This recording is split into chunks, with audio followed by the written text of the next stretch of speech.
Alrighty, y'all. We are going to start on what I showed you when we were done with the project. I got this over here. If you would look, this track is loose. What we're going to do here is this.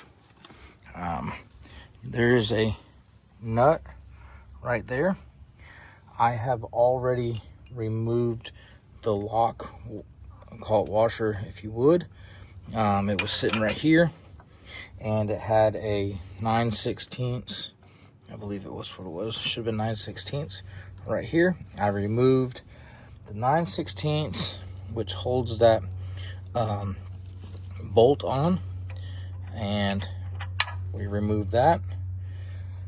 And then what we did is we tracked forward a little bit so it relieved the tension on this here. This is a 1 1/8, 1 1/8. Oh shit! Grab the wrong one. Yeah, 1 1/8 bolt.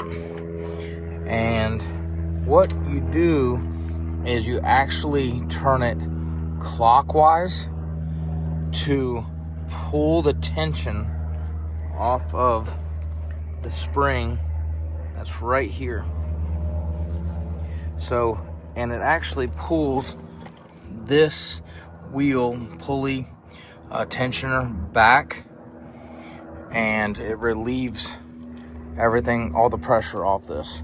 So we're at this point. I'm gonna go ahead and continue loosening it, and I'll let you watch the video as we go.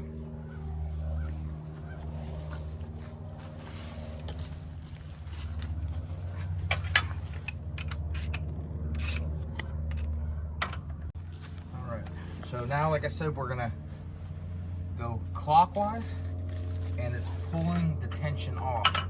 I have already jacked up the side to relieve all the tension on the tracks themselves, but I am loosening as I'm doing this.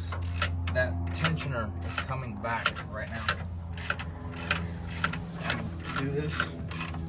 At this time, whenever you're at this point, it's good to go ahead and grease, lube. You have a Zerk fitting right here.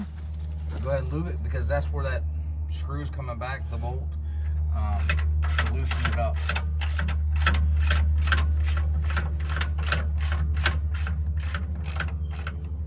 So it's pretty real loose. And these are about 80 pounds. I had just put these in. But these are about 80 pounds approximately. So just trying to give you an idea. It's not the easiest to move. Sometimes it may take two people. The back is on. The back is on here. I will still stretch these out, push it over to get it all lined up.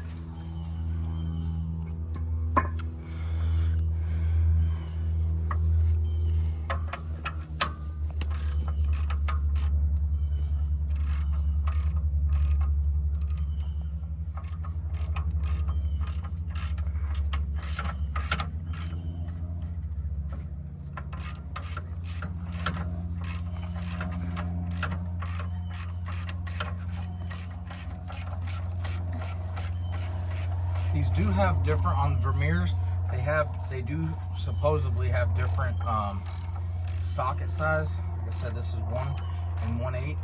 I have heard that there's also 1 1/16. See how I just slid that back? Bring it up here. So up top here. So I just took this, and see how that goes back a little bit? This is what this is doing. This is relieving the tension.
just a little bit more.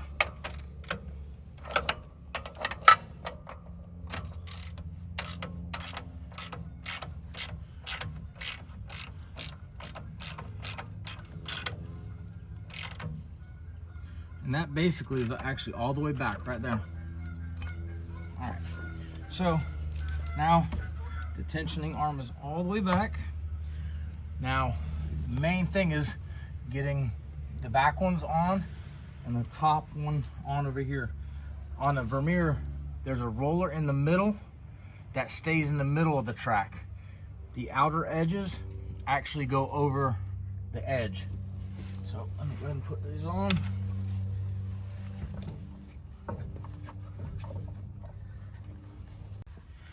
All right, so sometimes you need mechanical advantage just to get it up over the center wheel, the tensioner. And there's a couple ways you can do it. You can get it all the way up and over like this, or you can have somebody run it slowly. Don't put this in the way or nothing. But I'm gonna see if I can get it like this first.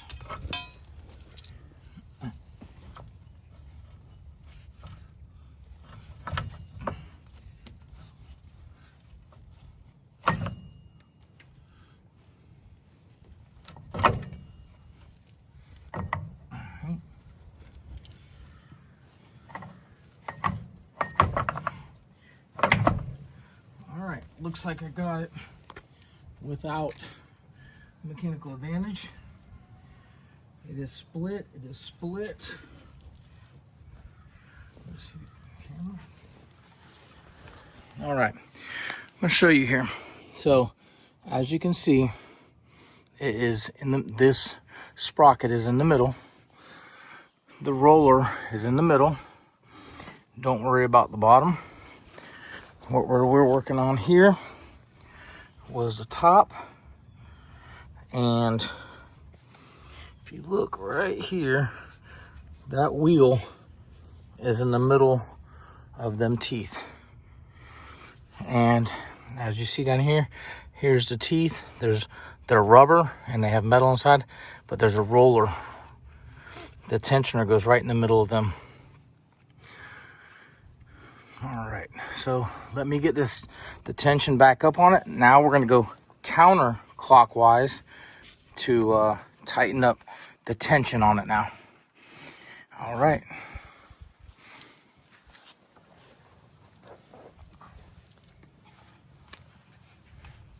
Good there, good there, good there. Good there.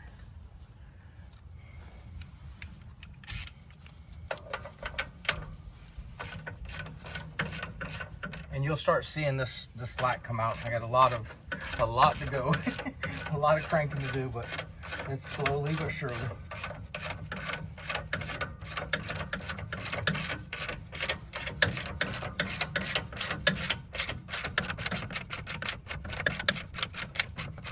See it? I can show you the tension itself. See if I can set you right here. I'm going to show you the gap right here. I basically got a thumb gap. See, I barely can fit both fingers in there, but watch as I'm tightening, tensioning up.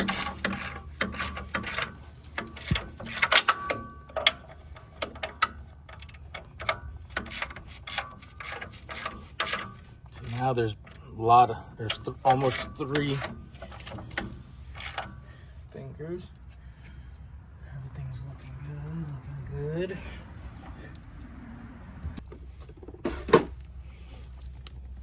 Tension's looking good.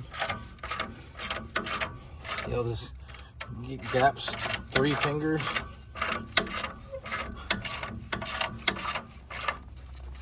Starting to tighten up, getting closer to 4 fingers. I'm about to show you where the tensions should be. We have a gauge that Vermeer gives us. All right, so there's this gauge right here that tells you, you put it in, if it fits in, it's good. If it doesn't, you need to either tighten it or loosen it. So as you'll see, I'll gauge it out here.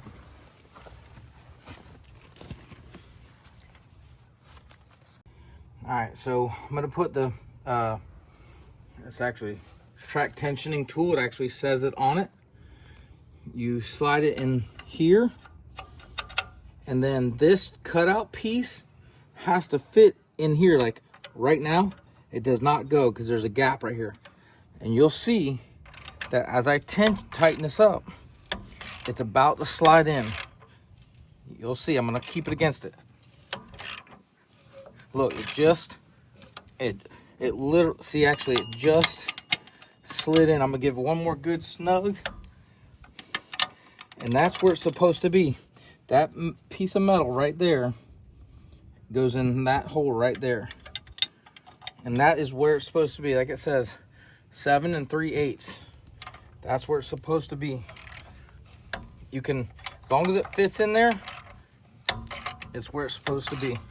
So I want to bring it to the front side of it so it doesn't loosen up. And I can see the gap. All right. So we're exactly, that piece is exactly where it's supposed to be. All right.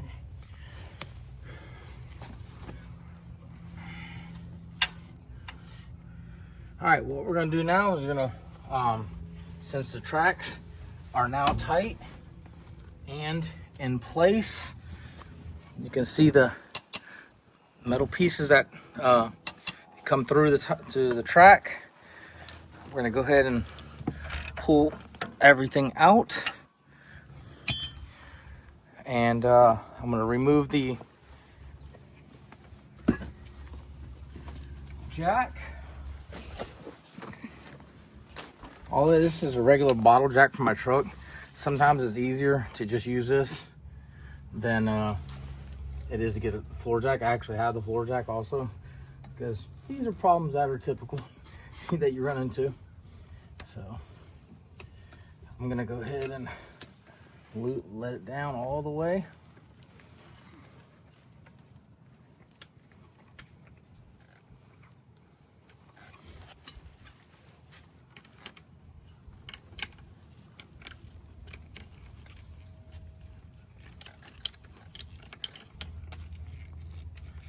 Should be getting close. We have the front cutter wheel. It's down also, so it helps jack it up.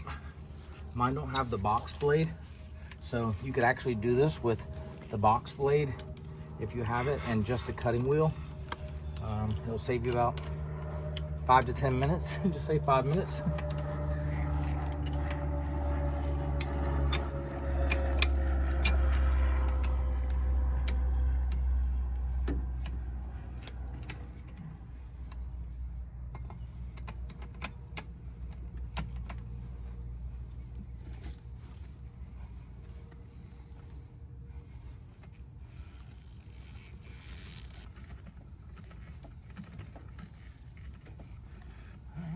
Almost on the ground for the back.